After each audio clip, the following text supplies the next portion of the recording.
Good evening and welcome to News 5 Live for Thursday, June 6th. I'm Sabrina Daly. The nation's latest murder victim is an Asian businessman from Santa Elena town. Sheng Wen Wu, the proprietor of Alan's restaurant, was gunned down a stone's throw away from his place of business. Cameron Lozano and Albert Gill walk free from a murder charge. Belize loses millions of dollars in carbon credits due to wildfires. And tonight on Belize on Real, we explore the many uses of yellow ginger. These stories and more coming up on News 5 Live. This plan, I can't leave this plan. Smart Belize! Hey there, smart thinkers. We're turbocharging your mobile experience with Smart's powered up postpaid plans. Imagine a world where your data speeds flows faster than ever. Well, guess what? We've cranked up the dial and unleashed the postpaid power of Smart's lightning-fast LTE data on all our postpaid plans. That's right, no speed bumps, more data. It's like having a limitless highway of data speed at your fingertips. Whether you're a Lone Ranger with an individual plan or a squad rolling with a group plan, everyone gets to surf, stream, and share at enhanced, full, high-quality speed. Switch to Smart's powered-up postpaid plans today and ride the wave of postpaid power. Visit any Smart showroom or smart-bz.com for details and make your mobile experience smarter and faster. Smart, bringing people together. I know I can't leave this plan. I can't leave this plan. 2,251,000 slices of watermelon are eaten by tourists each year in Belize, benefiting local farmers and processors directly. Tourism means business. At RF&G Insurance, we're committed to safeguarding what matters most to you, offering coverage mile after mile. Our offices and agents located across Belize ensure that you are protected. Secure your property with RF&G Householders Comprehensive Policy. From your home to your belongings, we offer protection so you can enjoy life to the fullest. For more information on your coverage options, contact our team of experts today or visit your local agents. We'll be ready to assist. Don't forget, it pays to get it right with RF&G Insurance, a Rowe Group company. Find your perfect summer vacation at Hopkins Bay. Stay in a beach house, dine at the Rum Shack, and relax by the pool with 15% off local rates on multi-bedroom beach houses. WhatsApp us at 671-4977 to book your staycation through August 31st.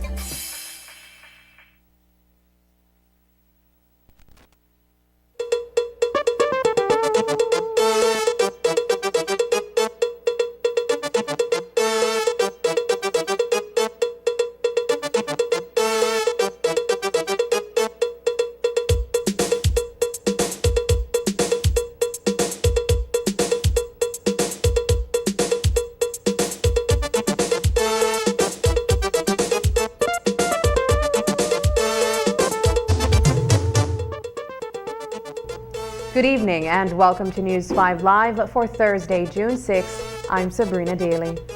The nation's latest murder victim is an Asian businessman from Santa Elena town. Sheng Wen Wu, the proprietor of Alan's restaurant, was gunned down a stone's throw away from his place of business. Wu arrived home at 3 a.m. on Thursday inside his gray Toyota 4Runner. Unbeknownst to him, a pair of gunmen lurked in the area. When he got out of his vehicle, they pounced on him and demanded that he handed over the money. He was then shot twice. As he fled the scene on foot, the men pursued him on a motorbike. He was shot 3 more times and left for dead on the shoulder of the George Price Highway. According to business owners in the area, this is not the first robbery that has occurred in the area recently. Unfortunately, this one proved to be fatal. So what has led to the uptick in crime? Business owners believe that criminals are taking advantage of the fact that the Hawksworth Bridge is closed for renovations. The police station sits at the foot of the bridge on the other side of the Macal River. News 5's Paul Lopez reports. A Santa Elena businessman was gunned down near his establishment in the early hours of Thursday morning. Reports are that just after 3 o'clock, Sheng Wen Wu arrived in front of his restaurant just across from the Social Security Board when he was approached by 2 gunmen on a motorbike. The men reportedly attempted to rob Wu and he tried to escape. He was shot twice in front of his restaurant. He then fled on foot towards the Hawksworth Bridge. About 100 yards away, the gunmen caught up with him and shot him dead. We spoke off camera with someone who told us that crime has increased in the area since the Hawksworth Bridge was closed for renovations a month ago. The main thing that things that happen mostly now because of the bridge closed, and then now we don't have the patrol unit like that. They pass like how they used to pass, then they on foot, but it take a little while for them to come around. Yes, that's the main one right there. And then we, after 9, I say most of the business then closed, then whosoever left behind for continue they do through the night. Then we are the ones where have to look out for each other. Reports are that gunmen have targeted at least 3 businesses in the area recently: a supermarket, a meat shop, and a vegetable vendor.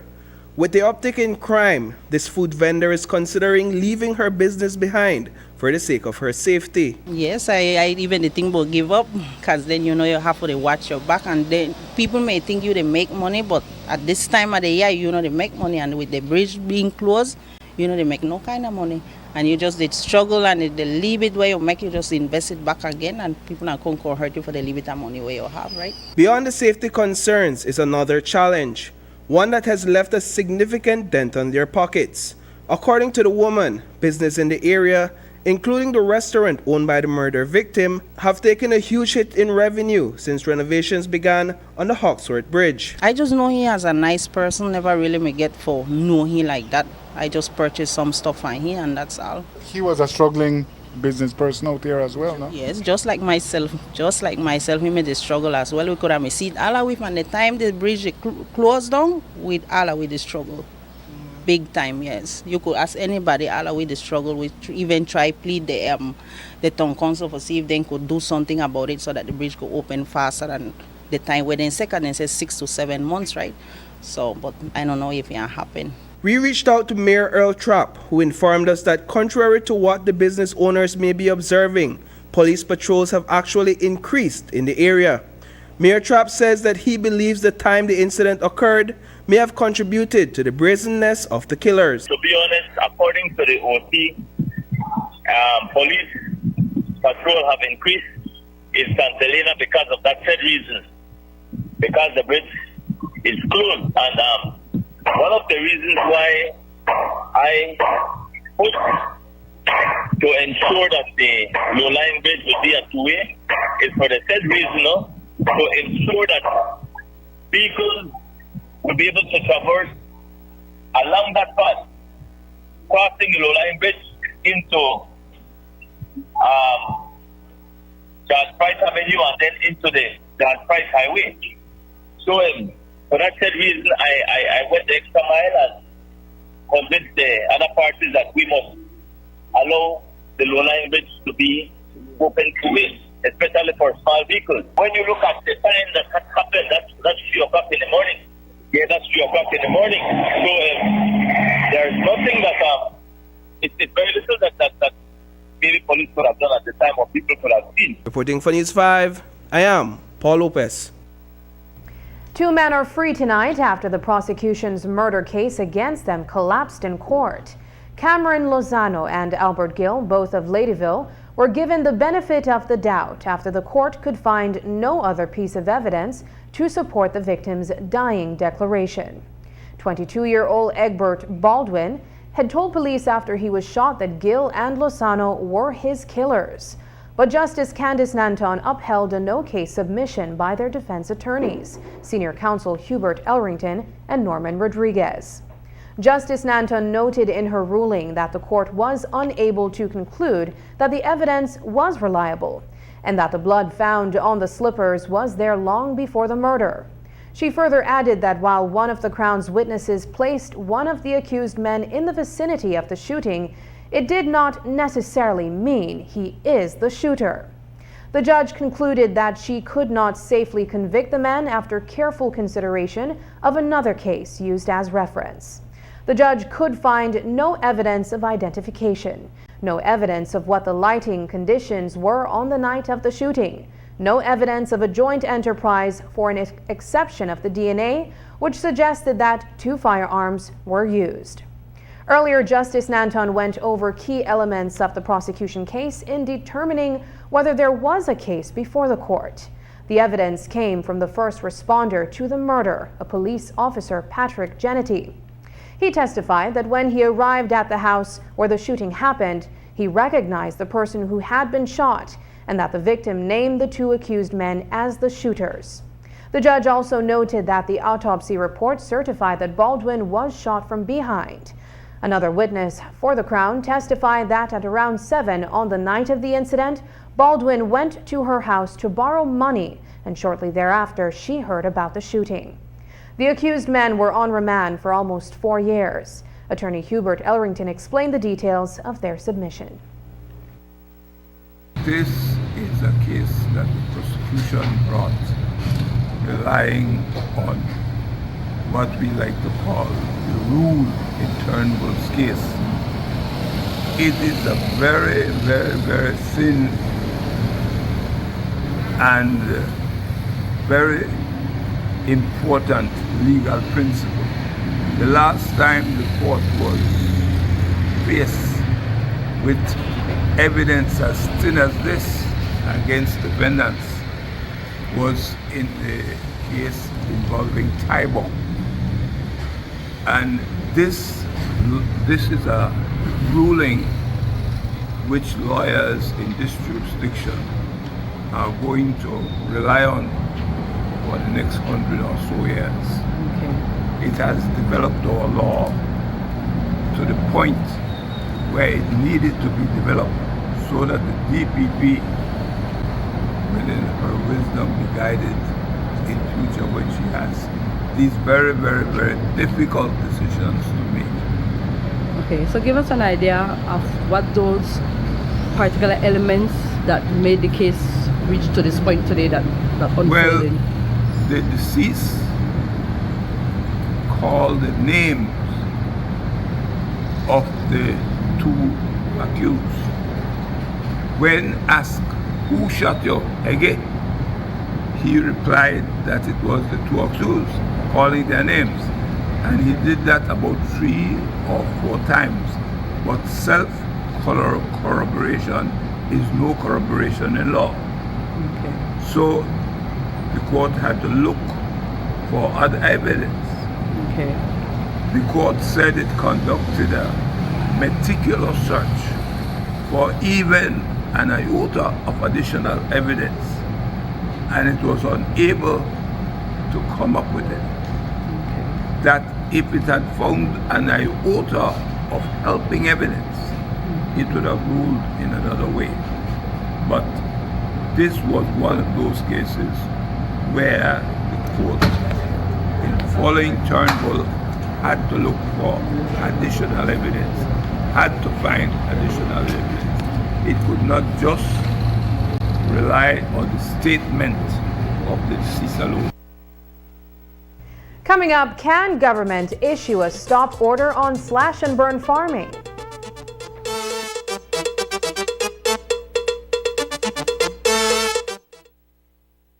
In a world driven by technology, the Digi Scholarship Program opens doors to endless possibilities.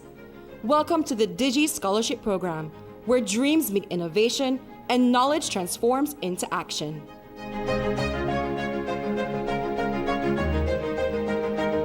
I received the Digi Scholarship back in 2014 as a 12-year-old student attending St. Catherine Academy. It's been 10 years, and the journey since receiving that scholarship has been a whirlwind. At the time of receiving the scholarship, my family and I were going through a few transitions with losing loved ones and family dynamics. This opportunity opened doors for myself and my family as I was able to attend secondary school with the security of the entire 4 years being covered by Digi. With the additional savings from the years, I was able to participate in 10 CXCs, all of which I passed. Passing all those CXCs led to me also receiving government assistance, which covered my sixth form education at St. John's College Junior College and a portion of my tertiary education at the University of Belize. I have been employed at Digi for the past 2.5 years. I currently serve as a Senior Solutions Officer, while also completing my master's degree at Edinburgh Napier University. One scholarship opened the doors and paved the way for me to acquire a higher quality education. Join the Digi Scholarship Program today and embark on a journey of empowerment, education, and excellence. Visit our website to learn more about how you can be a part of this life-changing opportunity. Apply now and unlock your potential with Digi. Digi, our national telecom. Join us for the Call It Family Day 2024. Come and enjoy a delicious feast and plenty of refreshing drinks to keep you cool all day long. We'll be honoring the entire family, and we've got a lineup of fun sporting activities for everyone to enjoy. But that's not all. Don't miss the concert featuring the dynamic Sweet Pain Band and the talented Hubie. Mark your calendars, Sunday, June 9th from 10 a.m. to 5 p.m. at Cucumba Beach. See you there. Sign up with your Call It Family area leaders or call the UDP Call It office today and be a part of the fun. Shop smart for your Samsung devices in Belize and enjoy benefits you won't get anywhere else. When you shop locally for your Samsung, all your devices will be covered by a 1-year local warranty. You won't get that when shopping with the other guys. When in doubt, always look for the Cellular World seal to know you're getting the real deal. Shop with confidence and enjoy your Galaxy knowing that it can be repaired locally at our Samsung Service Center by certified Samsung technicians using original parts and machinery. Even better, enjoy the best LTE experience in Belize, knowing that your Samsung devices are compatible with major local carrier networks. Get the ultimate Samsung Galaxy experience only when you shop from authorized Samsung resellers nationwide. I'm connected. Yo. I'm connected. We're connected. Create the perfect broadband bundle that fits your style with Smart Connect. With the Junior Bundle, get 50% off your national calls and up to 6 gigabytes of data at no extra cost. Get postpaid added on for an additional cost of only $25 with the Prime Bundle. Stay connected with unlimited smart-to-smart calls, plus 6,300 megabytes of data and free international minutes. For the family, get the Binge Watchers bundle with Netflix add-on for only $28.13 more. This bundle gives you 4 profiles with unlimited streaming on multiple devices. Visit a showroom near you to sign up and personalize your own bundle combination with Smart Connect.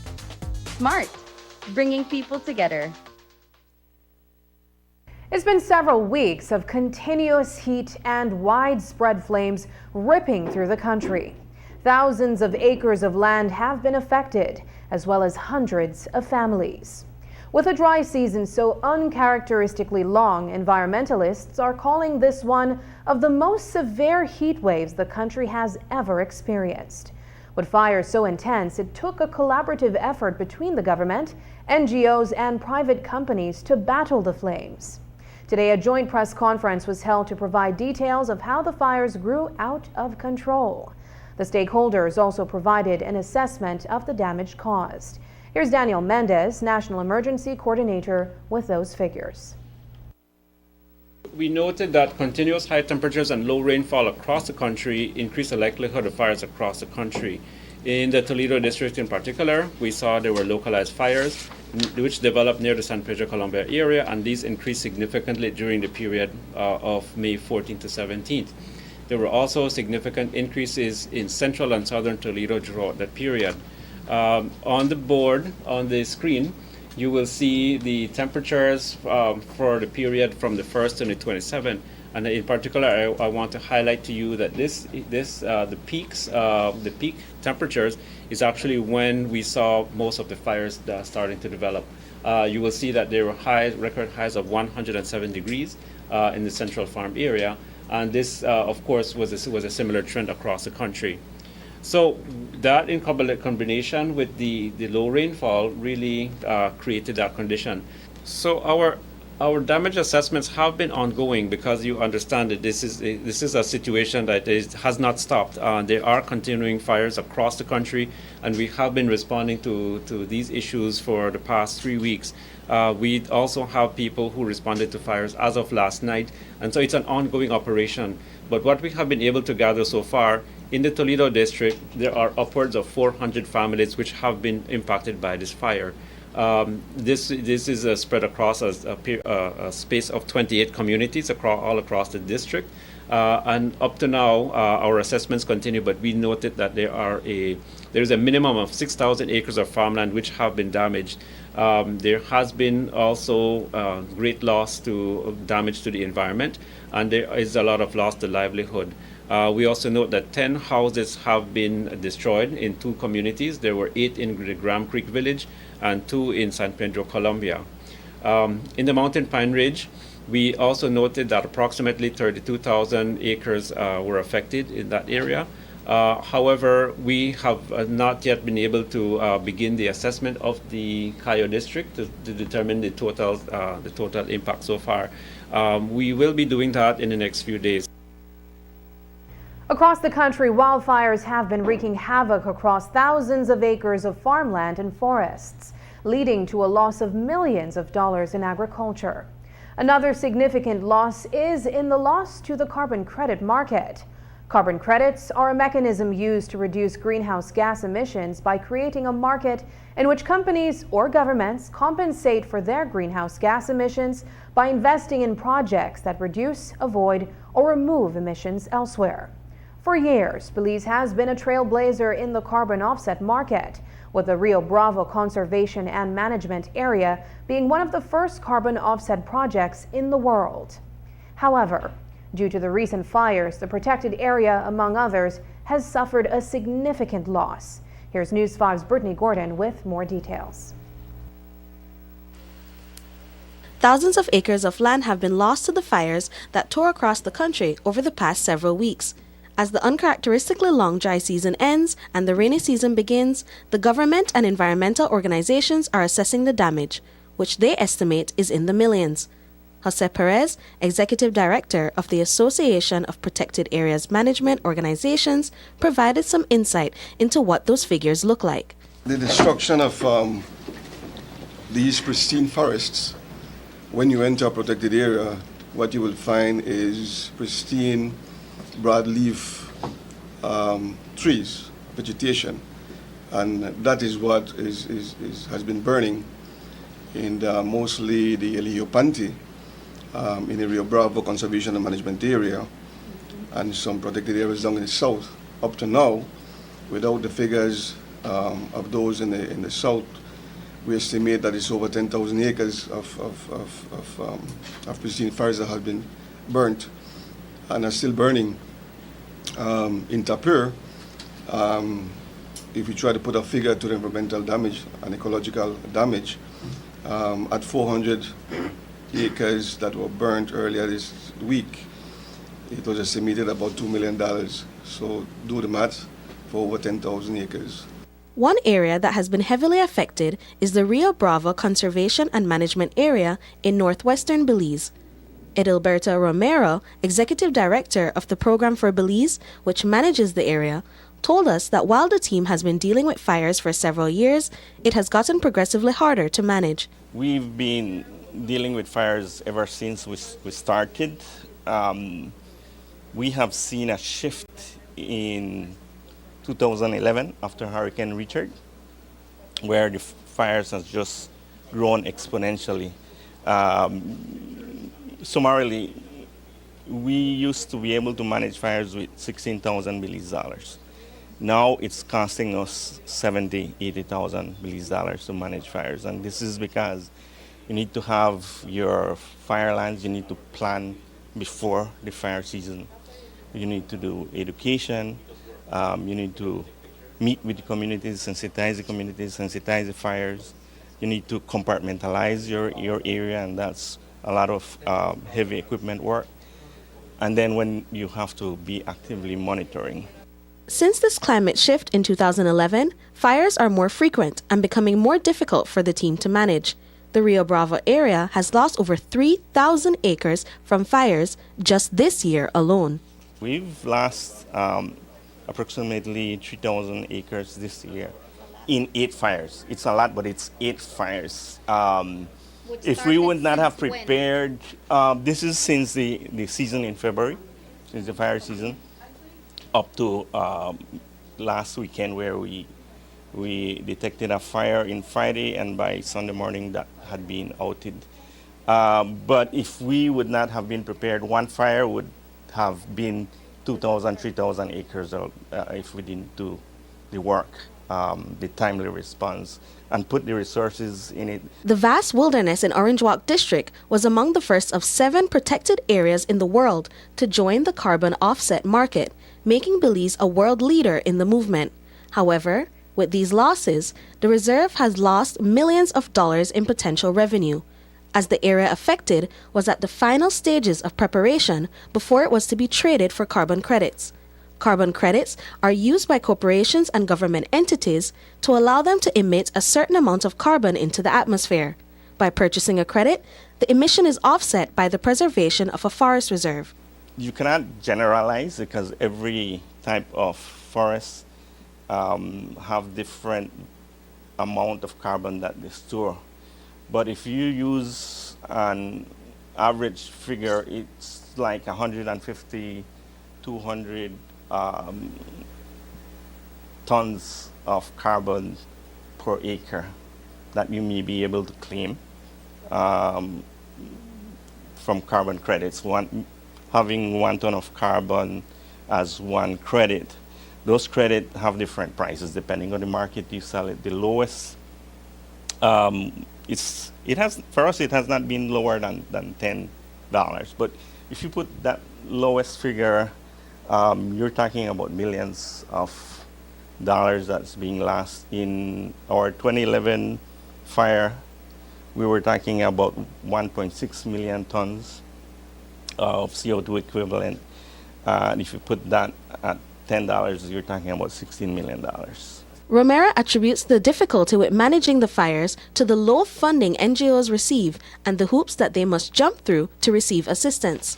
The problem with fires is that NGOs, I'm talking about protected areas here, NGOs do not have money to deal with those fires. And for you to control the fire, you have to have quick response. You have personnel, but that's not sufficient for large fires. You need heavy equipment and other things. And if you don't have the monies for that, then you try to figure out where to get it. And by the time you get a confirmation, 2 days has passed, 3 days, the fire is now huge. It becomes more expensive. He recommends that a contingency plan be set in place so that protected areas like the Rio Bravo can have the capacity to counteract and respond to fires before it gets too late and millions of dollars in carbon credit are reduced to ash. My recommendation is at the country level, for Rio Bravo, we have a contingency of $10,000 to quickly respond as soon as possible. But for the country, all the protected areas now should have a fire contingency fund on their plan. For the country, we need to look at Belize as the entire country under fire threat. And we need to put a contingency fund that is there, ready to respond, that you don't have to get no kind of clearance. Because if you take 1 day to get approval, that's a lot. If you take 3 days, that's too much, much less a week. And then it becomes more risky and it becomes problematic to the health of the people and everything that comes along. And then you have more expense having to support the community's damage, the farmers' damage and everything. Brittany Gordon for News 5. The damage caused by the many fires across the country has been detrimental to the livelihood and well-being of hundreds of families. These fires are due in part to the prolonged dry season that came with record high temperatures. However, according to environmentalists, several of these fires were man-made by farmers using the slash-and-burn method. These fires were then exacerbated by the heat and escaped containment. Although the rainy season is now upon us, fires are still burning in some areas. NEMO Minister Andrew Perez says despite this, the farmers will not be issued a stop order. I'm not too sure if you want to answer a question on why would we want to put a stop order. It's something that we have to look at the bigger picture. It's impossible to say a stop order. We're talking about the north where cane farmers are working. That's how they've traditionally been doing it, to burn their cane so that it can be taken off to the factories. And the traditional slash and burn down south that is done. It's the time around that where the farmers prepare their lands in preparation for the rains that are coming. Now, for looking for the future, certainly we have to look at our alternatives in terms of education. And not only that, but providing alternatives by way of the agriculture department on how to best deal with preparing the land. So I don't see any way how putting a stop order is going to make any difference. In the south, wildfires have also devastated huge tracts of land in a protected area managed by the Yaakshe Conservation Trust. The organization has been busy over the past few weeks fighting these fires that have destroyed crops and displaced wildlife in the Golden Stream Corridor Preserve. Been battling with fire in the Maya Golden landscape for the past month. First, fire that affected the preserve, the Golden Stream Corridor Preserve. Our rangers and fire management crew has been battling fire in the preserve that has destroyed a little over 2,000 acres of forest within the Golden Stream Corridor Preserve. So we've been battling in terms of controlling that fire so that that fire does not reach the field station, an investment that we have here for over 25 years. And apart from the fire in these protected areas, we've also been battling and assisting communities in controlling fires within their farming landscape. So a lot of the work that has been carried out over the past weeks is with the beneficiaries that Yaakshe works with, controlling fires and ensuring that those fires does not completely destroy all the farmscapes and the different agroforestry systems that we have created jointly with the farmers over the years. Although that has been very difficult because as you can see from images that news has reported on, there has been a lot of damages in these communities, especially the farms, a lot of destruction of cacao, destruction of different fruit trees, timber saplings, and this is actually food that farmers depend on. According to Esteban Asi, the increased temperatures and changes in climate are the worst he has ever seen in all his years in agriculture. Asi also works with the Yaakshe Conservation Trust. So we responded to communities in Trio, San Miguel, Silver Creek, Columbia. We had community leaders approaching us because we do have some capacity in fire management. So we were able to also send out a team out there. We had adequate resources such as the bladder bags, the flappers, that helped us in controlling these fires. Of course, everything was togetherness. We worked collectively to ensure that at the end of the day, we controlled most of what the fire that was spreading. So for this year, the fire was really devastating. I've worked in agriculture for some time, but I can say because of the increased temperatures, changes in climatic conditions, this year was really devastating. We have a number of farmers within our farmer network that have lost their farms. We're talking about cacao, corn, beans, and other diversified crops within their farms. Also, you had some farmers that lost their animals, small animals, and a few homes were burnt. The fire crisis relief efforts have been a partnership between government agencies, private companies, and NGOs. According to environmentalists, without the effort of these teams, containing these fires would have been impossible. Today, an update was provided on the situation and details were shared on how the fire relief missions were conducted. Earlier today, they told us that this experience has opened their eyes to the fact that Belize's disaster risk management plan needs to be updated. We have already started the research to do this. We know that we are now facing multi-hazard, and so actually our plan is not just is a multi-hazard plan. We know that there are principles that must be applied to every hazard. We also know that there are things that we may not even have heard of, such as the fires of this magnitude. So we are a learning organization. We are going to continue to do the research and to continue to update this plan as necessary. It is important because as we move into the next phase, we're looking at flooding, we're looking at other things which need that kind of attention as well. So it's clear that our plans need to always be updated continuously. In disaster management, we never stay still. We never write a plan and leave it there forever. It must constantly be updated, and it must constantly be changed to address the needs of the times. If I may add on this, NEC, is that I think our emergency response has been tested to the max right now. What we can consider that as the most, but certainly I think we, from a government standpoint, there are lessons to be learned, and we take it seriously, very seriously, in how to improve. So other than that, as I said earlier, is having a master plan, but also it is evolving, it is ever changing. It's not something that you have a master plan there that's 20 years. It's a new era we're dealing with. Climate change is real. Nobody is expecting these kind of things with forest fires. So now, certainly, it's lessons learned, and we are taking very seriously. After the break, a Guatemalan vice minister leads a mission to Belize to learn about the citrus industry. But first, here's a weather update with data from the Belize Met Service.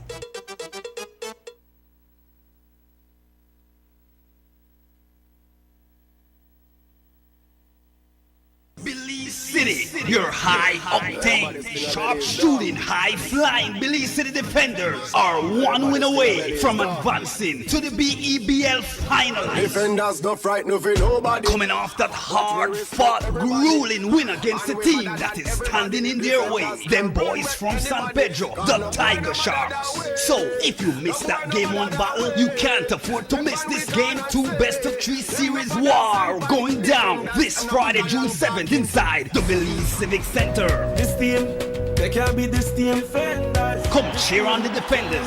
It's Defenders versus the Tiger Sharks this Friday, June 7th. Fans, don't forget we have the big 1-2-3 halftime challenge for $4,000 in hard, cold cash, and not to mention resort stay and many more giveaways.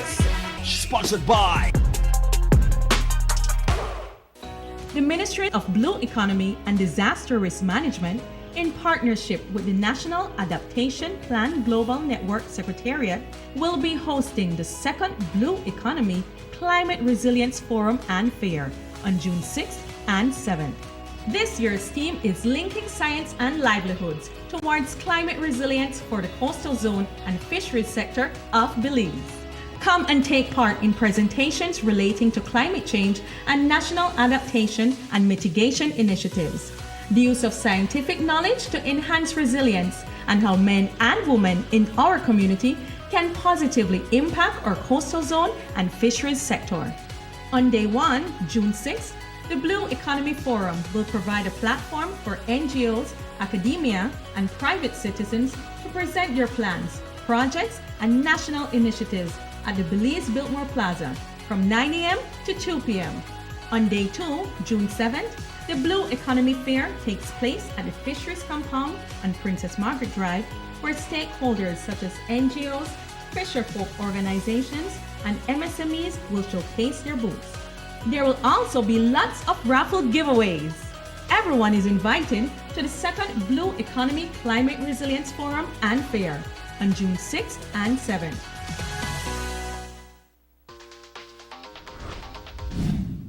I'm connected. Yo. I'm connected.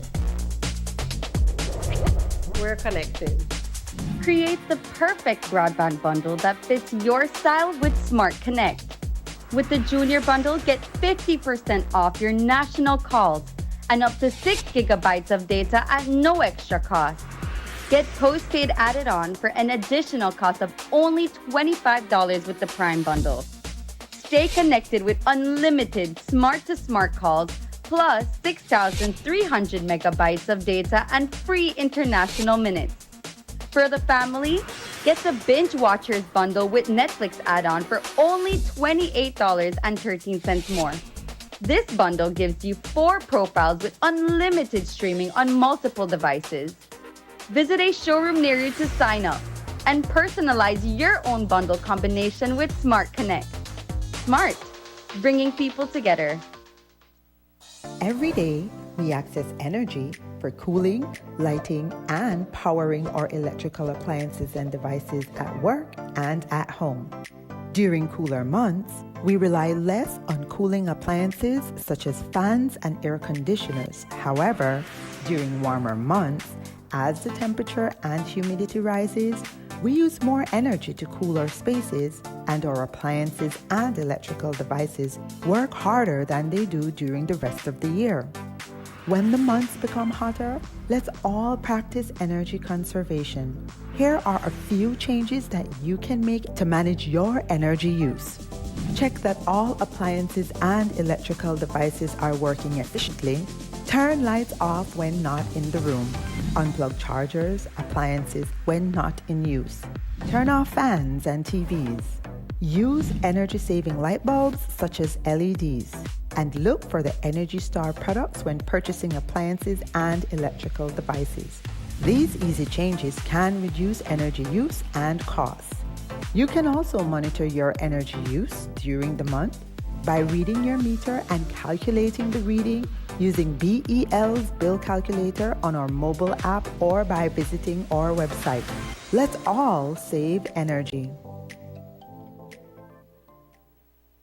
That's a 35-cent or 20% increase on the cheapest loaf of bread sold. It's outrageous. It is outrageous. That this is the poor man and poor woman's bread. This is the poor people's bread. But Josemai can't make a statement about the increase in the price of bread. He's the Minister of Supplies Control. He can't make a statement about that. He won't dare to do that. People are already struggling to afford basic necessities. This increase is a direct threat to food security for thousands of Belizeans, and you knew it would hurt the people your government promised to help. I talked to people this weekend, poor people, who are aghast and appalled. Then leave it the money means something to them. And Minister, you deliberately delayed implementing this increase to avoid political backlash. And Josemai does not have the courage, does not have the decency to tell people here what? We're going to increase the price after municipal. Because they don't care about governance. They care about elections. Everything they do is designed to win the election. But for Josemai to lack the courage.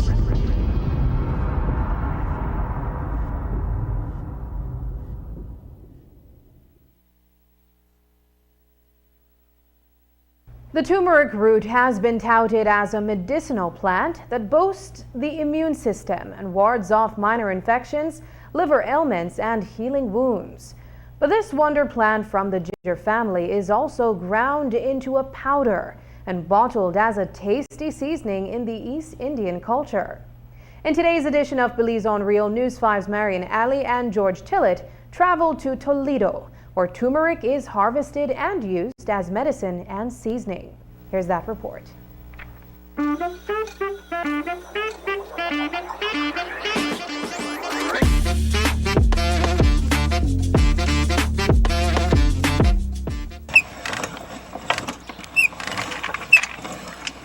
Derek Guy makes a living off the turmeric root. He uses a portion of his farmland at Yemery Grove to plant and harvest a few thousand pounds each year. Some of it he sells to a factory several miles away, and the rest he grinds into what is called yellow ginger. This is a powder that can be added to almost any pot, a meal that is then called takari. We usually harvest it in dry weather, and when we harvest it, we usually put back the seed back under the earth but we usually harvest it on full moon. That it lasts long and not catch weevil when you process it now. So we boil it, wash it like 2-3 times. We boil it, and we put it out in the sun, let it dry. No rain enough to catch it because it spoil. You got to crack it first with the manual mill, and from there you grind it again, then you sieve it, and you grind it again till it comes to lump powder, you know. Guy says there are other methods of harvesting and processing turmeric, but the end product doesn't last long. The white rice, I think Shireen Garai Usher owns and manages Garai's restaurant in Punta Gorda. Her establishment caters largely to customers who want takari food, which is any meal that is cooked with yellow ginger. She agrees that the way turmeric is processed makes all the difference. Even though she processes the root for her own uses, when she needs to buy, she says she prefers Guy's method of processing over the others. if you go buy it at the stores, the yellow ginger tastes different. Some of them don't even have color. So yellow in the bottle, but when you cook it, the stuff not come out yellow. Why is that? Because they're not dry good. Yeah. The processing is different. Yeah. Okay. And now you have a famous kitchen in PG, and everybody knows this kitchen or know about your cooking, and that taste of that yellow ginger, it's traditional to you. It's unique to you. And you're saying it's because of the way that it's processed. Yes, it's because of the way it's processed. And so for me, when I buy yellow ginger, most of the time I try buy from Mr. Derek, because they do it almost the way how we grow up. They do it the traditional way. Garai Usher attests that this yellow ginger powder can be used in any pot. The split peas, you just sprinkle a little bit in it when they start boil up and thing. But when I cook the kuhun cabbage, I fry up my yellow ginger before I put in the kuhun.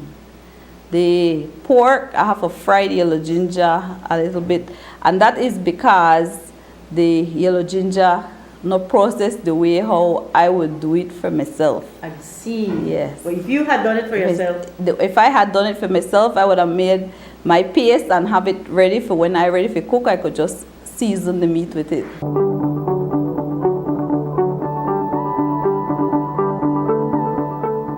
Garai's kitchen is so popular for its unique takari dishes that Garai Usher says she gets orders not only from the Toledo district, but sometimes from as far away as Belize City, Belmopan, and Corozal. Most people, the PG,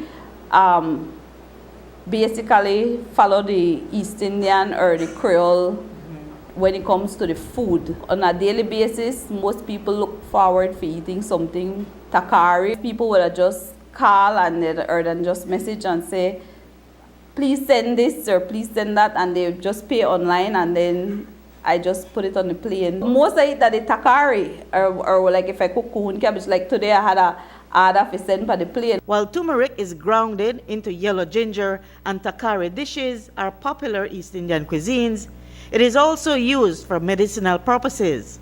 Guy says he uses it as a booster. They have it in capsules too, also for medicine, you know, and like I said, when I go on YouTube and thing, they say it have 54 different benefits, you know. Do you use it as medicine? Of course, but I cook with it a lot, and I also boil it and drink for tea. What does it do? Well, I say it helps the immune system, no? Okay. You know, it fight against different sickness and things. Good for joint pain too also. The internet suggests that turmeric has several health benefits for which the product can be used as well. Reporting for News 5, I'm Marion Ali. The government of Belize earmarked $15 million to pump into the citrus industry through the Development Finance Corporation. But citrus industry stakeholders did not take advantage of the funding. Minister Jose Mai says confidence is low among investors in the industry due to citrus greening and low yields. But he also noted that the tide seems to be turning as the industry tests a variety of citrus trees that are proving to be more resilient to HLB or citrus greening. Furthermore, global citrus prices are at a record high. We allocated, I think, $10 million. Was it 10?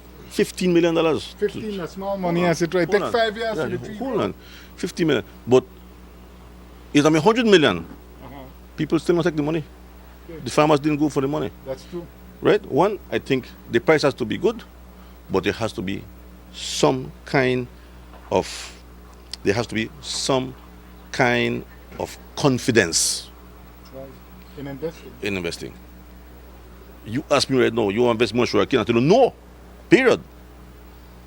No. If you ask me to invest in citrus, I will tell you no, until I see how the new varieties are doing and how this industry is managed and structured.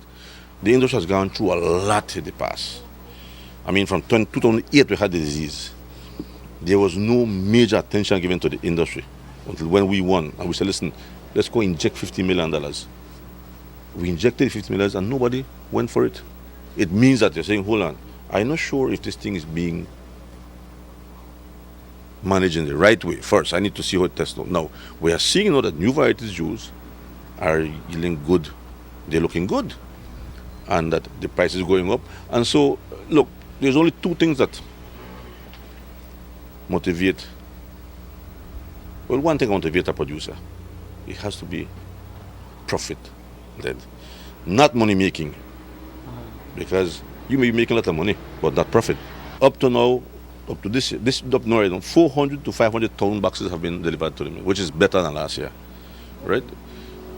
Two is that we have exported 40 containers of fresh fruit to the CARICOM. And the third is that the new varieties, which we believe had a level of tolerance or resistance to the disease, are performing well today. So that is a silver lining. And as citrus stakeholders are working to rebuild a once thriving industry, a government delegation from Petén, Guatemala is in Belize hoping to learn more about the sector. The government of Guatemala is seeking technical assistance from Belize to establish its own citrus industry.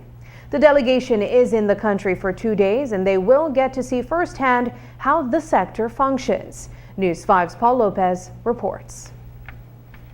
The government of Guatemala is leaning on the government of Belize for technical assistance to establish a citrus industry in the neighboring country.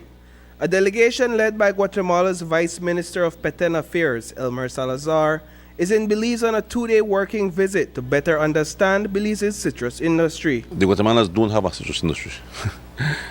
They want to start, and they've asked us to support them in giving them technical assistance, technical advice how to begin. I think if you're aware, Belize was one of the only countries that had a very good system in place where you would have certified nurseries.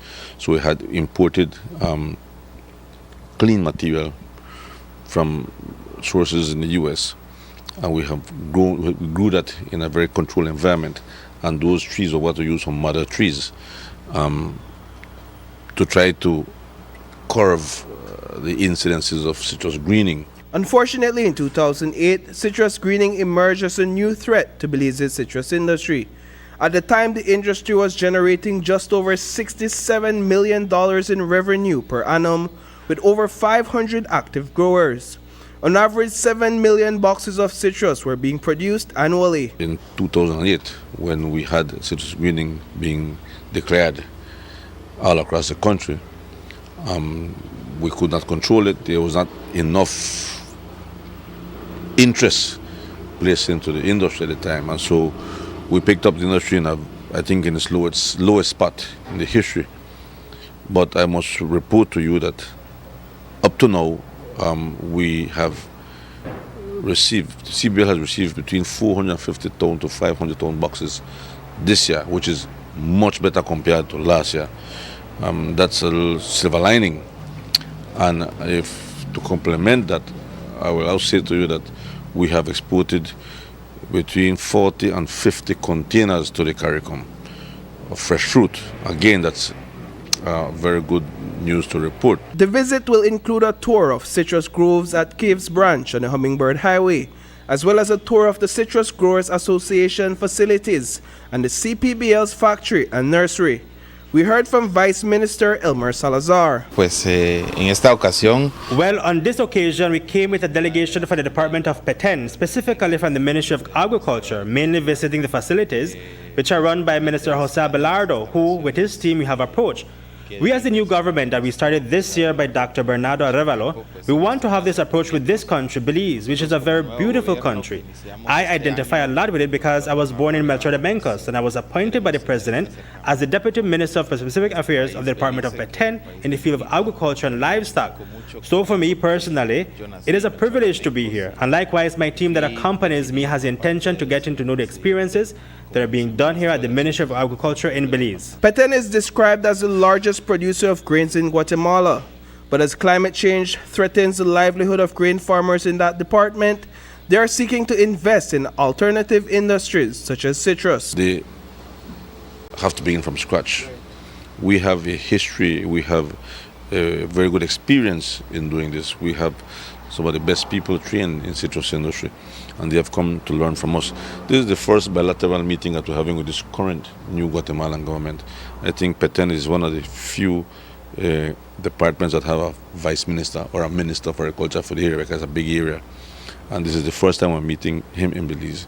But as I explained to them, we share many similarities with Peten.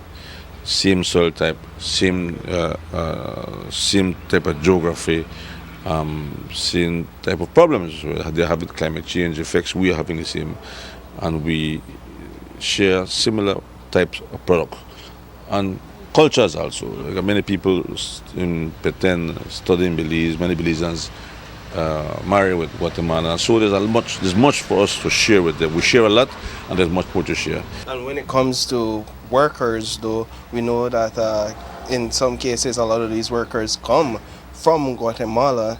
That may pose a challenge. Is there a consideration there? Yeah, I think the entire region has a labor shortage right now. I was in Costa Rica just the other day, and in Honduras. I mean, all the Nicaraguans that used to do the manual work, they are now in the U.S., and so the entire region has a labor shortage. Mexico has a labor shortage. As a matter of fact, the crop there, the sugarcane crop, I think is not going to even end because they are not able to harvest all the cane manually. So it's a concern, of course, but nevertheless, we have to continue working to see how best we can improve the lives of the farmers in the country. Reporting for News 5, I am Paul Lopez.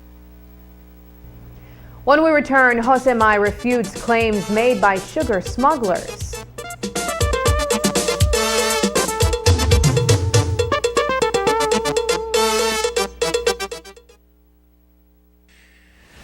City residents, civic pride is all our responsibility. It's about taking ownership of our city and embracing its beauty. But amidst this beauty lies a growing concern: the continuous destruction of city property. And a part of civic pride is taking care of public property. Therefore, the Belize City Council takes this time to remind city residents that these acts are not just vandalism. They are crimes against rights to property and criminal damage to property. Under Chapter 101 of the Criminal Code within the substantive laws of Belize, a person who, without lawful excuse, destroys or damages any property belonging to another, intending to destroy or damage such property, or being reckless, shall be guilty of a crime. Upon conviction, a person can face up to 1 year imprisonment. We must all do our part to safeguard what belongs to all of us, what belongs to our city. Together, we can make a difference. This is our city. Let's respect it. Your Belize City Council, always about the people.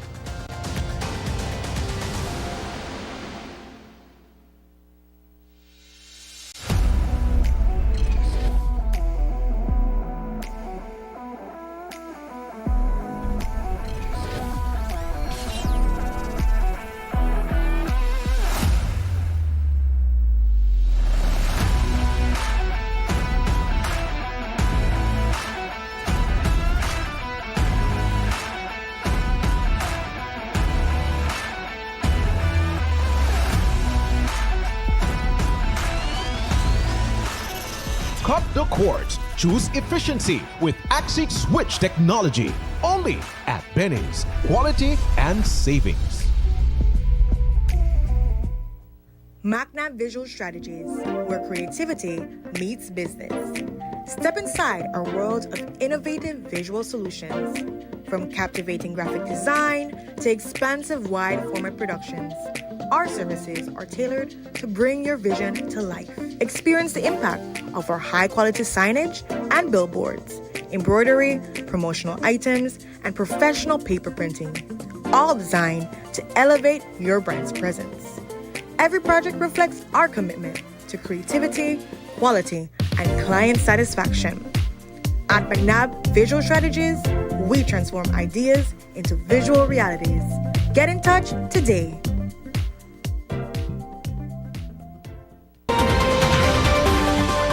I listened to the CEO in the Prime Minister's office, Dr. Osman Martinez, and this gentleman said that Toledo is in the dark ages. Whenever you want to go back to the 20th century, we have to take you to Toledo East, especially in the rural areas where there is no water, no electricity, no internet, poor road infrastructure, medical, not even a fire truck. And I agree with him that the people of Toledo have been abandoned by this government. 4 years, this government has been in office and they cannot point to one policy Mr. Speaker, that they have implemented for the benefit of the people in Toledo, Mr. Speaker. Point of order, please. I am merely reporting, Mr. Speaker, the concerns of the people in Toledo and the concerns of your CEO. He is the one that is saying that you have abandoned the people in Toledo East, and we can see that. I am merely calling Dr. Martinez's name because he's telling you that they need help. So bring the people out of the dark ages. The people in Toledo deserve better.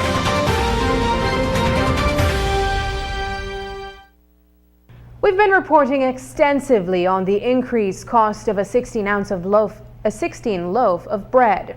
The price adjustment was placed in the Gazette on May 4th, and it came into effect early this week.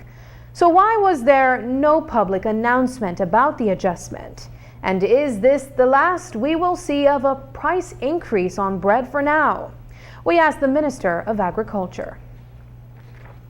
I believe that the ministry had made an announcement. I was really made to understand that it was gazetted, I think. It was. All right? But I believe that, yes, an announcement saying, no, the price of bread now has moved from so to so. So you are right in that. We heard in that statement. Look, that matter went to cabinet a number of times, right? And many of the ministers were worried. Everybody's worried about the high cost, even me. But when the bread makers showed us their cost, man, how is that you survive at this price? Now, they wanted a 75 cents increase, right? And we said that cannot be because we were having subsidizing 25 cents. So we said, no, we are prepared to go 10 cents above that. We went to 35 cents. But they didn't implement it until a while because they were waiting for us maybe to bend and twist and say, well, yeah, we are giving 70 cents. But that could not be the agreement because Cabinet has said, listen, we're not prepared to go more than 35 cents. Now, that is where we are with that. No, these bakers are still saying, and justifiably, you know the numbers, that they want more. That is not something that will happen right now. Not right now, Jules. I think that, and all along, I mean, you see prices are going up, and it has to be managed somewhere. We are putting policies in place, increase the basket of goods, so to speak, that they consider, and we've tried to police it. It's not an easy thing to control global inflation, especially when it's imported. And so, Cabinet will not be prepared. I don't even think I want to take that to Cabinet because I'll be gone down before I get to the doors of Cabinet. Because that is not going something to be, that won't happen at all. It will not happen. Jose Abelardo Mai, the Minister of Agriculture, says he has never called in any favors on behalf of individuals smuggling sugar across Belize's border. His statement follows reports that sitting ministers have been requesting that sugar smugglers be given a pass at the western and northern border points as they seek to illegally transport sugar into neighboring countries. Wholesalers are fetching double the price of locally produced sugar across the border. Minister Mai acknowledged that sugar smuggling is one of the primary causes of sugar shortage in Belize. He also says that the accusations against him and his cabinet colleagues are simply mischief-making. Well, this is, what should I say, it's not abnormal to hear the accusations, especially when elections are coming close. So you expect this and more. But I will tell you something, right? And I said this to Minister Pat, to Honorable Pat, who I believe is my friend. He's in opposition, but he's a farmer like me, and we share many conversations together. And I said in Parliament, this minister, Jose Mai, has never picked up the phone to call anybody to give them any break to export sugar. And I can categorically say that clearly. This man has never done so and will never do so when it comes to sugar, because we have been seeing this problem for a very long time now, and I've been trying to fight and fix the problem. It is not easy. I am between a rock and a hard place, because I have taken this matter to cabinet a number of times. The only way we will fix, and I'm not sure if we'll fix completely, is to make some proper adjustments to the structure, the sugar structure. And I'll explain this to you. The maximum wholesale price for sugar is 75 cents. It is sold at 67 cents. That's a 9 cents increase. For brown sugar, it is 34 cents and sold at 39 cents. 5 cents, I think. That's 5 cents. No. Can you imagine somebody from Toledo coming to buy 1,000 sacks of sugar? Or 500 sacks and sell it for that? Who will he sell it to? And sell it to the Chinese store? How much will he can only sell us 5 cents. So there's no profit. The only people, and I will say this, and let me be very careful, the only people that can survive selling sugar with that price control in place are those who have other wholesale, are in the wholesale business with other products. So you load your truck with all your import stuff and you put sugar in there and distribute. One subsidizes the other. But anybody, and I will tell you this, it is difficult for anybody who is only in the wholesale of sugar to survive selling that sugar locally. Minister Mai also responded to questions pertaining to discussions about an increase in the price of sugar. Mai says the Belize Sugar Industries Limited has requested an increase, but they have not been forthcoming with the data to justify such request. So it is yet to be seen if the price of sugar will be adjusted. Here's how he puts it. BSI has requested to us to make adjustments to the price of sugar, upward adjustments. In 2014, when they requested that they make adjustment, that's when it went to 75 cents.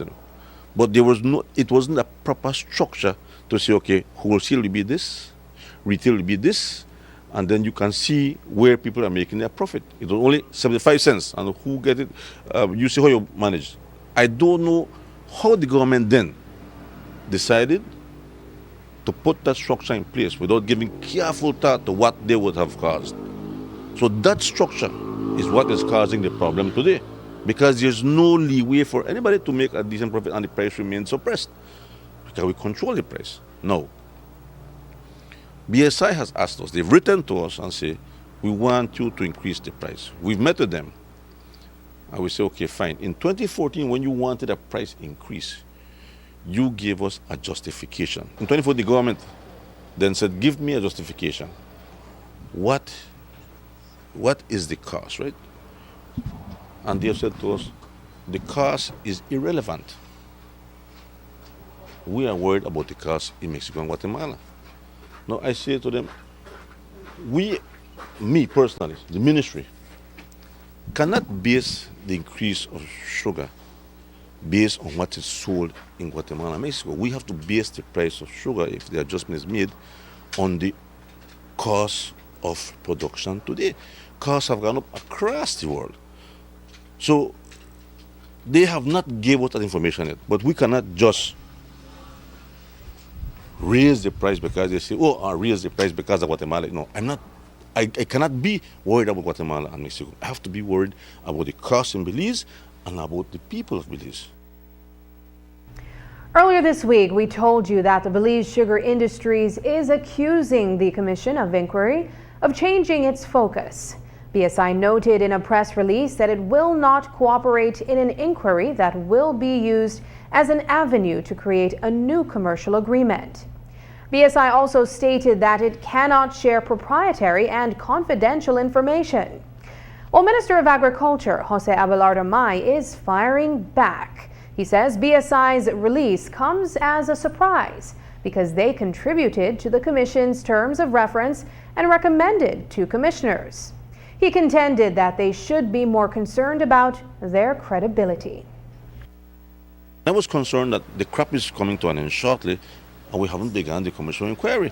So I said, let us move ahead with the commission. I was surprised to see the release that they issued last week that we have changed focus.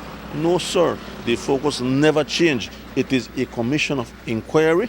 It will make recommendations and then they decide if they want to follow the recommendations. But it is important for the commission to inquiry to begin during the crop so that empirical measurements be taken and then recommendations are based on that. Is the inquiry a process to aid negotiations towards an agreement as they suggest? In my view, after empirical measurements are taken and interviews and observations that are done, and the experts, because these are experts, come with a recommendation and say, listen, I believe that this is what should be done. Based on, it can be either do this, or this, right? It's a recommendation. And this would help in the process of understanding that a good commercial agreement. Why not? As a matter of fact, it can lay the basis for a very good, modern, updated, and a fair sugar industry act, which is 50 years old, man. What they are saying is that you all are presuming to inquire into their private business affairs, and every business has a right to keep its corporate affairs private. The commission inquiry should be focusing on the shared costs of the farmers and the mill share. And I made the example in cabinet. I cannot go to St. Cas, for example, to say I want a commission inquiry on the milk that we import. Because one, I'm not forced to buy your milk. And two, I don't share costs with you. It's a buy and sell. The sugar industry is a very peculiar arrangement with the farmers. It's the first it's the only one in the country that shares costs with the farmers. So it's not a private business, the ordinary private business. This is a very peculiar type that the farmers share their costs, and the farmer just listen, man, I want to make sure that you charge me what is right. The Belize Sugarcane Farmers Association issued a late afternoon release noting its delight after learning that the Commission of Inquiry has commenced its work. The release further states the BSCFA is disappointed with the Commission's decision to not conduct its inquiry in public. The association urged the Commission to reconsider this decision. As it relates to BSI-ASR, the association says the company is seeking to, quote, deliberately frustrate or prolong the work of the Commission or to refuse to be transparent by hiding information or to assert that it be untouchable, unquote. BSCFA also says that it disagrees with the notion that the Commission's report should not be used to facilitate the negotiations towards a commercial agreement. Up next, BPM asks the leader of the opposition what took him so long regarding his position on redistricting.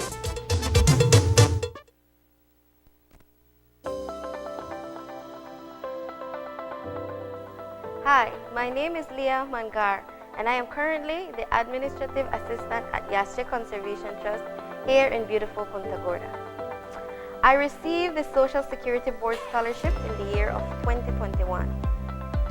After I was told that I was a successful recipient of this scholarship, I was very grateful. This scholarship has assisted me in various ways. Firstly, it relieved me of financial constraints. So that was the main obstacle that was keeping me back. But receiving this scholarship allowed me to gain the skills and the knowledge that I needed to attain the job that I currently have.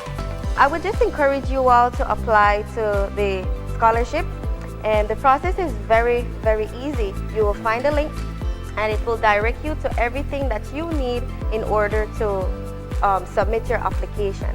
And once you submit it, pray and just hope for the best, because you just will never know if you can get it.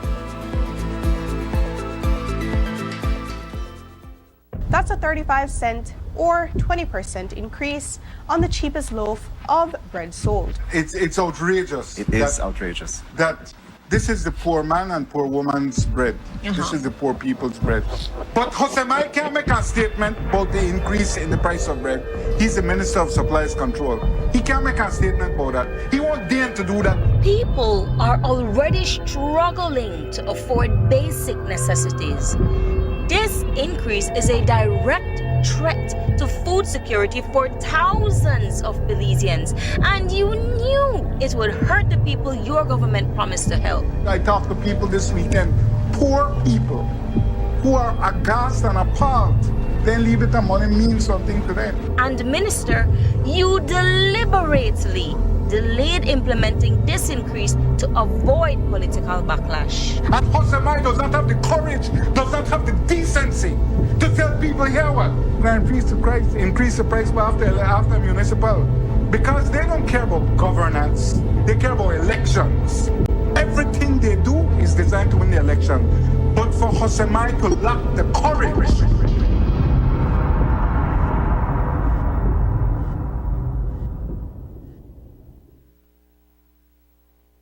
my name is Leomar Langsert and I'm a teacher and I bank with Belize Bank Independence Branch. What I enjoy is the safety features that the app offers. I have a sense of not having to worry or be concerned about somebody finding my password and username to sign in the application because of the use of the one-time password. And another feature that I love, that I use the most, is how the app synchronizes with my fingerprint on my device. I enjoy the rapid and easy, seamless process to apply for loans through the Belize Bank, and I don't have to be having too much back and forth to visit or take time to visit the bank. They also start to offer the online applications through the app for loan applications, which I believe is very neat.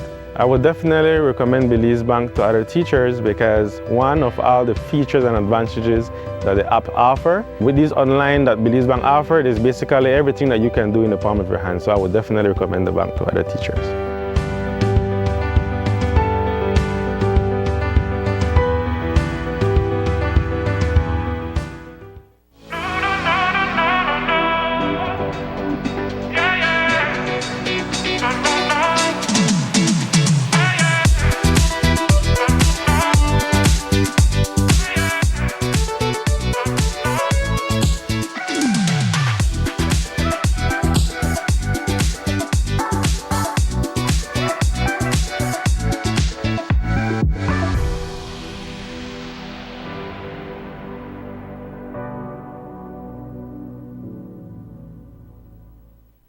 This plan, I can't leave this plan. Smart Belize! Hey there, smart thinkers. We're turbocharging your mobile experience with Smart's powered up postpaid plans. Imagine a world where your data speeds flows faster than ever. Well, guess what? We've cranked up the dial and unleashed the postpaid power of Smart's lightning fast LTE data on all our postpaid plans. That's right, no speed bumps, more data. It's like having a limitless highway of data speed at your fingertips. Whether you're a lone ranger with an individual plan or a squad rolling with a group plan, everyone gets to surf, stream, and share at enhanced, full, high-quality speed. Switch to Smart's powered up postpaid plans today and ride the wave of postpaid power. Visit any smart showroom or smart-bz.com for details and make your mobile experience smarter and faster. Smart, bringing people together. No, I can't let this plan. I can't let this plan. Recently, the leader of the opposition, Moses Shine Barrow, said that the opposition demanded that a redistricting exercise be held before the next general elections. Well, a member of the Belize Peace Movement, which took the matter to court prior to the last general election, is asking Barrow, why make the demand now? Paco Smith is also a claimant in the case against the government and the Elections and Boundaries Department. He told News 5 that BPM would like to know why a concerted effort has not been taken on what needs to be done as well. First and foremost, whenever a politician talks, you have to understand that there's more than likely an underlying interest, right? So we can't take it exactly at face value. I will say that it's good that he mentioned it and what his position is, but our question to him is, what took you so long, right? I mean, this case has been, I will say, bubbling up in the courts for approximately the past 4 years. Now, I know that the leader of the opposition made a comment about 12 months ago. And at that time, he made some salient points. Of course, we understand that there were some political isms involved as well. But the operative question is, why has the opposition been so silent on this matter for the past 12 months, since his last statement? Depending on what his response is to that, we'd like to know what has changed, why have there not been a concerted effort to do precisely what he said needs to be done? The third thing that we would like to point out is that in life, and in particular when you're dealing with matters that involve political elements, number one, it's one thing to say something. Number two, it's a different thing to say something in a timely manner and fashion. And number three, it's a completely different thing to actually do something about it. This weekend, Oceania in Belize will commemorate World Oceans Day with various activities in various municipalities. Across the country, World Ocean Day was originally proposed in 1992 at an Earth Summit and UN Conference on Environment and Development in Rio de Janeiro, Brazil. Since then, a number of countries around the world, including Belize, have celebrated June 8th as World Oceans Day.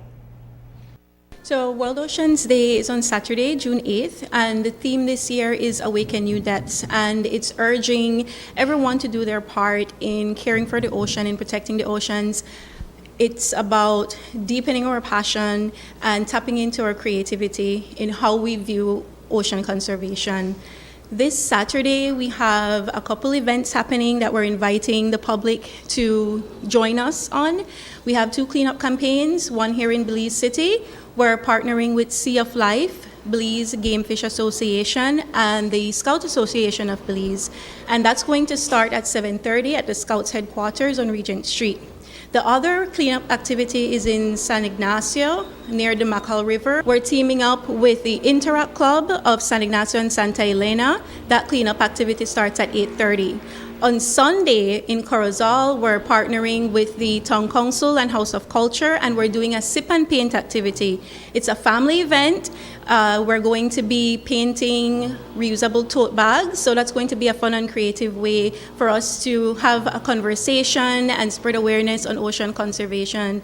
We're encouraging the public to participate in these activities because it's a great way of sparking that conversation on why it's important for us to protect our oceans. Our oceans sustain us, and here in Belize, we depend greatly on our ocean.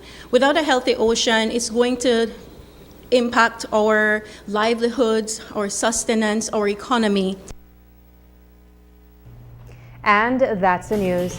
Tonight's broadcast is available at channel5belize.com, on our Facebook, and on YouTube. I'm Sabrina Daly. Thanks for joining us, and from all of us here at News 5, good night.